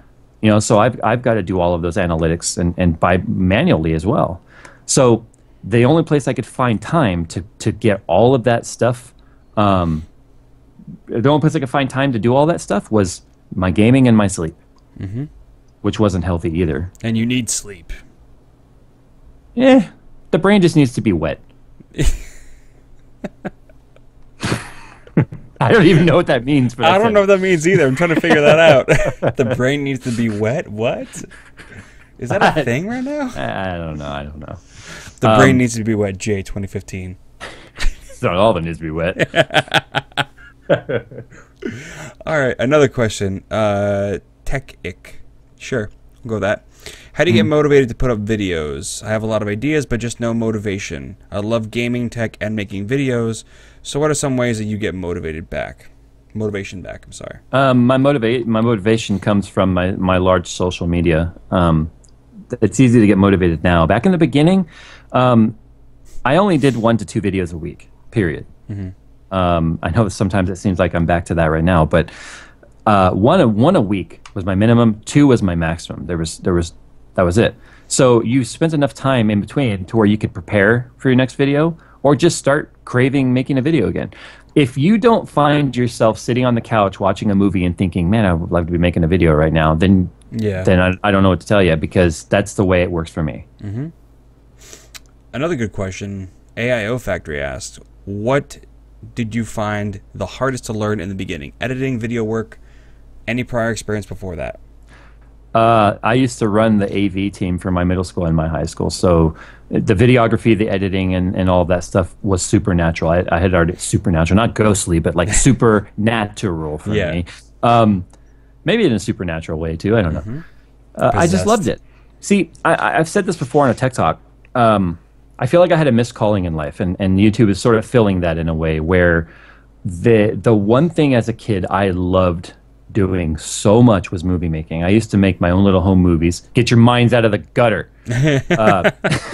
I used to make little space battles, like Star Wars movies with my friends and stuff. But I loved creating sets. I loved doing all the camera work. I didn't want to be in front of the camera. I wanted to be the director and the camera guy. So I used to direct my friends, and we used to make our own props. Like if we needed a space scene, we used to put up black construction paper over the window and poke holes in it so we look like stars on camera. And we'd take strings and take our models and fly them in front of the camera. If there's one thing, if I could rewind time and start all over, I wouldn't go the YouTube route. Honestly, I would have done everything I could to become a director of photography in Hollywood. That is what I would have loved to have done with my life. Not to say I don't love YouTube, but I would love doing that more, honestly. And that is why YouTube is so much fun to me. That's why I get so into the B-roll and the camera angles and the bokeh and the focus racking and all that stuff, because it's getting me doing something sort of like that. Yeah. And what's funny too is people will say, "Oh my God, you're copying Dimitri or you're copying Linus." Guess what, guys? They're using industry standard movie making techniques. So technically, everyone's copying Steven Spielberg. Exactly, and it's isn't imitation the most sincerest form of flattery, right? Yeah, but I'm not imitating them. I'm imitating Steven Spielberg. No, I'm talking about them imitating Steven Spielberg. Yeah, it works. That's the standard. So yeah, and everyone that's another thing. Everyone knows Dimitri's videos. Like, there's no way you could watch one of his videos and be like, I wonder who did this. But Dimitri is a photographer. Exactly. And that's why his stuff is so beautiful. See, me, I like being in front of the camera. I absolutely hate editing. I just, oh, God. It hurts my soul when I have to edit. But I do it. I try and get it done as fast as possible. And then when I'm done, I can watch my fruits of my labor, I should say. I love editing, and I know I have a good video when I find myself laughing my ass off while I'm editing it. It's always those little things that you put in that you're just like, yeah. Well, like for instance, in the case video today, I don't know if you saw it or not, but there's one part there I made a really stupid look, and I looked at the camera and I was like, I don't know, I speak American, and I had like a really and then underneath you're like, no, I know it's Spanish. But stupid things like that. And it's funny, there's just enough of that to where people find it entertaining, but not over the top with the comedy. I used to be a lot more batshit crazy in my videos when I first started. In person, I think you've seen in some of Jerry's vlogs, I'm kind of goofy. I really like just being a goofball. Yeah. On the camera, I don't know why. It tones down, and it's not on purpose. And I'm trying to get back to that. Yeah. It's hard because I think the problem is when I'm making videos now, I go into business mode. Oh. And business mode is not fun J mode. That's why you've seen my live streams, man. I'm just like so different on live stream when I'm gaming compared to when I'm making a video. Sniping people with smalls. Oh yeah. But I'm not even talking about that. I'm talking just like the things that I say. Like, just the random quips that I come out with. Like some guy was laughing his ass off, and it was funny too because he was actually Russian. When I don't remember, I was in a T90 or something, and I was like, "Take that, you infidel!" I started screaming at the Americans. I took on the role of being the Russian, but people just loved it. I don't know. It's really hard to get in that mode sometimes too, and that's probably one of the most frustrating things for me right now is knowing that I'm so different off camera than I am on camera in a negative way, in that some people try and be someone they're not on camera. Yeah. Like if I think people who know me go, wow, you really like tone it down when your camera's on. And it's like, it's not on purpose. It's because I'm Bill Gates of YouTube. I don't know. Bill Gates of YouTube. I don't know. It's like, it's all business. I need to give myself a mullet or something. I just don't know. All right. A good question in chat. When you first started editing your videos, what program did you use, and what program did you use? What would you recommend for someone that's just starting YouTube, and what do you use now? I use Adobe Premiere Pro Creative Cloud, and I know it very, very well. For the first maybe 2 years, a little bit less than 2 years of my YouTube, I used Sony Vegas. The problem was, and I had a legit copy of it, the problem was I was on like Sony Vegas 11, and they were already moved on to 12 and then 13, and I started getting crashing, and it was way too expensive to keep upgrading. It was like $299 just to upgrade. And Sony just kept crashing on me, so I moved over purely to Premiere. You can get some cheap copies of things like Camtasia. There's even like non-Premiere or like Vegas Pros. There's just standard Vegas, or even just standard Adobe Premiere Elements, stuff like that. I would recommend. You can get them for like $100, $150. If you're going to be serious about YouTube, you need to spend some money on your editing software. That's where you're going to. That's one of the most important things you got besides your camera. Don't scrimp out on that. But yeah, I think if you just go with like Creative Cloud, honestly, if you've got the coin, you know, for $30 a month or whatever it is to get just one copy of a piece of software, you know, get Adobe Creative Cloud. You're always updated, and you can quit the subscription if it doesn't work for you. But I will never. How much is it again? It's like $30 a month for just one piece of software, or it's like $50 for the entire Creative Suite. So Not bad. And if you use it quite often, oh yeah, you know, the $50 a month I pay, obviously I make back many times over, but it's you have to spend a nickel to make a dollar, honestly. And in the beginning, you're not going to make a dollar. You're going to keep spending nickels, and then eventually you might make your dollar back. But you know, you need to, if you're going to be serious about making videos, you've got to have an editor. And I'll never condone piracy, so I'll never say go out there and steal it. At least not on stream. You know, because I work for a software developer, though, I kind of have a different perspective of software piracy. So, I mean, there's some things I'm like, God, they're seriously overcharging for that. But yeah, I mean, I'll never condone it, on or off stream. But I won't. Like if someone's like, "Hey, I've got this pirated copy of Adobe and this isn't working," I'll be like, "It's probably not working because you pirated it." But exactly, you know, here's how I use mine, and I'll ignore them. Yeah. All right. So let's see. What's another? Oh, how do you Death Scythe Rules asked this. How do you go about explaining that you are a YouTuber to other people that are not in the YouTube scene? I don't. I don't even bring it up. You know, earlier off stream with you, I mentioned that I go to the gym and do weightlifting multiple times a week. I've been with the same trainer for 3 years. And there's another girl who works out with us at the same time. I've been working out with her for almost 2 years now, and she just found out yesterday I had a YouTube channel. Oh wow! Because I don't bring it up. I don't like to bring it up. I feel like bringing it up is bragging. How would you bring it up if it was your full-time job, though? Like, let's say you go out, whatever, you meet a friend of a friend or something like that, and they ask you, what do you do? How do you think you would handle that? I do ask. I'm asked this all the time. Every now and then, I'll tell someone like, "Well, you know, I'm full-time employed and I have my own business." And people go, well, "What's your business?" I say, "I do product reviews and I own my own online media company." And they're like, "Really?" Like, yeah, well, you know, they're like, well, where do you make your videos? I'm like, well, we put it up on YouTube. And usually they're intrigued, like, really? You have a business that runs off of YouTube? Because the general people just don't know. Like I said, I didn't know. Yeah. And so, you know, that's how the conversation comes up. I don't do the Barnacles way, like, here's my business card. Come and check out Barnacles Nerdgasm. BarnNerd.com. You should just do that for him every so often. Get a stack of his cards, be like, just throw them at people. Yeah. So, yeah, again, it may not seem like it, but I really don't bring it up. I never am the one who brings it up. Well, that's good. So, yeah, because it will seem like you're bragging. You know, the only reason that it got brought up yesterday and why one of my workout partners knew about it was because my trainer brought it up. we were talking. I was talking. We were talking about the cycling, and I had made the comment to my trainer because he knows about it. In fact, he was on my vlog channel. I don't know if you remember. Yeah.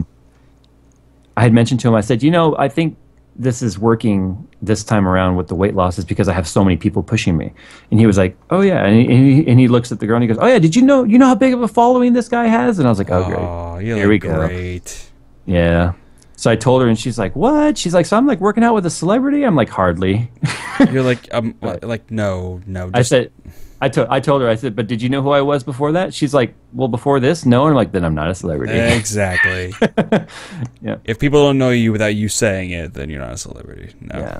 Yeah. I really do try and remain humble about it. Mm-hmm. Well, that's good because you don't want to sound like a douchebag. That's why. Do people at work know you're a YouTuber? Yeah. Yes, they do. And it's funny how that happened. I have 4 email accounts on my phone. 4 inboxes, one of them being work. And I accidentally replied to an email to our developer distribution list, to a bug that I was tracking or whatever, and I accidentally replied from my jace2cents@gmail.com. Oh, no. And here's the thing, developers are not stupid people. So one of the developers, his name was Rob, he says to himself, and he told me later, he goes, jace2cents.com, why would somebody have a name or not .com, but jace2cents at Gmail, why would somebody have jace2cents? So he did a Google search, and what do you think comes up? Oh, so he started watching. One of the other developers saw that he was watching, and was like, hey, isn't that Jason? And they're like, yeah. And then my boss, the chief technology officer of the company, goes over. Now they're in a different office. They're in Boston, by the way. This isn't happening in front of me. So he comes over and he's like, holy shit. They binge watched my channel for like 2 hours. Oh my God. And then the bosses were in town here in California at the corporate office where I work, for like a annual summit that they have where all the bosses get together from the different offices and discuss, the business. And so he comes over and I go to Starbucks in the morning. They happen to go into Starbucks at the same time because the Starbucks is just down the street from my office. And so the CEO of the company is there. The president of the company is there. 2 of the vice presidents are there. My boss is there. And my boss, after I got my coffee out, or after I ordered, I was waiting. They all come and they order. And I'm just kind of like, hey, guys, just chatting with them. And so I've been with the company for 10 years. I'm pretty, well regarded with these guys. And so my boss out of nowhere goes, hey, did you know that we're standing in the midst of a celebrity? And I'm like, oh God, here we go. God. So what what happened is it turned into, and I knew this was coming. About a week later, it turned into like, hey, I wonder if we can leverage Jay's or Jason's, because they don't call me Jay, only my friends call me Jay. Yeah. I wonder if we can reference Jason's, media abilities to start doing like company production. So who do you think they wanted to head that up? You. Right. And do you know what I did? What? I said, that's going to cost you a big fat raise, sir. So guess who's not making company videos? But yeah, they're very aware of where I'm at with my YouTube channel. They don't care. I know there's no conflict of interest for them. They're also very, very aware that I could quit at any day and not need their job anymore. So it makes it very interesting. It makes it an interesting work dynamic where, you go to work and you pray like, oh God, I hope I make it past this round of layoffs, blah, blah, blah. They like, know layoffs, meh. Yeah, they know I don't need to worry. So it's really different. It's actually a good thing. I feel a lot less stress at work because of it. Nice. That's good. Less stress at work is always good. Because the stress that you get off of work, you probably get it from YouTube. Yeah. Well, the amount of time I spend there just takes away from what I can do here. So very true. So another question that was asked a while ago, but did you LLC, and if so, what size did you? Not LLC'd right now. I'm still individual. The reason for LLC and all of that, and the reason why I'm not doing that right now is once you incorporate even a limited liability corporation, the way you can handle the money is extremely limited. Right now, I don't carry any real liability, nor do I have this is really hard. First of all, you need to take what I'm saying as just what I'm saying and any questions With a that you grain of have in salt. terms of anything that you need regarding consultation of incorporating or limited liability corporation, you need to go and talk to your lawyer about. I was specifically told not to do it yet because right now I have full financial freedom with the money. And the moment I go LLC, I have to become an employee of my LLC, and I don't want to deal with that yet. So eventually it'll reach that point, but not yet. It does make it harder though to do advertising for some of these companies because some of these companies they can only do business to business transactions, and so there's extra tape that I have to go through in order to get them to send a not a personal check, but a check to a person. Yeah. The next logical step, quite honestly, would be a DBA before an LLC, which is a doing business as, because it allows them to write a check to a business, but it keeps me from having to deal with the corporate limitations of an LLC. Okay, there you go. Yeah. For rest, there you go. Brian Sergeant Ballistic asked before. He said, "Could you ask Jay about this thimble analogy, about getting started with YouTube and growing?" Okay. Because I have no idea what he's talking about. The thimble analogy was actually something Boogie2988 uses. Here's how he looks at it. You're trying to catch water. It's raining. You're trying to catch water. Your first video is a thimble. You set it out in the rain. It's only going to catch a little bit of water. Just drops are falling everywhere. People are watching, but you're only getting a thimble worth. Your next video is another thimble. Your next video is another thimble. So eventually you start getting all these thimbles next to each other and you start catching a lot of water. Next thing you know, you're putting out cups and you're putting out buckets. That's exactly how it snowballs. So the more videos you have out that are relevant, tagged right, search ranked right, thumbnailed properly, are going to get you more raindrops caught in these thimbles. And eventually it takes off on its own. And that's kind of where I'm at now. It's just 6 months ago I had just barely crossed 1 million views a month. And then I went to 1.5 million views. Now I'm at 2.5 million views a month. Because what's going to happen is every single video itself, both in the past and present, is getting residual views. So you eventually get more and more residual views. And that's what the thimble is. You start with a thimble and you work yourself up to like a freaking Olympic-sized pool. I like that. That's a really good analogy. I like that a lot. The problem is people put out their first video thinking they have a pool, and you don't. Yeah. People also have unnecessarily unrealistic expectations. views. Yep. You know, they start a channel, they expect to get, like 1,000 subscribers within 3 months, but yeah. Oh, I got a question I just thought of. For starting a YouTube channel, what would you say a good amount of videos, I'll say per month, would be? Give me one. I'm gonna come back to that. I want to answer a review by Gary's question. Oh, go for it. He says, Jay, if you already have a DBA, would you need a separate DBA for something like YouTube or Twitch? Oh, good question. No, technically no. If you're going to be doing business as, technically, if you have a business, let's say you do flooring, and it's not reviews by Gary. Let's say it's Gary's Flooring. Gary's Flooring. The company is not going to be very quick to write a check to Gary's Flooring because from their bookkeeping aspect, it looks odd. In that case, I would request doing another DBA. You know the reason why I haven't done a DBA yet? The requirements are stupid.